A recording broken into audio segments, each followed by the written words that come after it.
Hello, कसे आहात? आज चतुर्थी होती त्यामुळे मी सकाळी लवकर उठले आणि माझे जे सकाळचे कामं असते म्हणजे स्वयंपाक झालं, हे सर्व मी लगेच आणि लवकर आटोपले.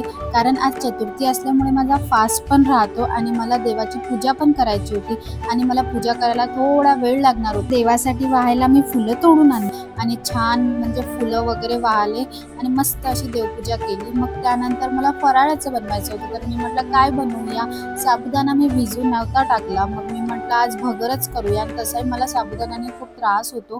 तर मी म्हटलं नको साबुदाणा आताच आषाढी एकादशी झाली तर आपण साबुदाणा खाल्ला.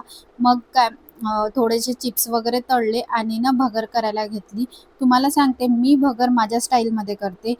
भरपूर जणांना भगर अशी मोकळी आवडते, पण मला मोकळी अजिबात नाही आवडत.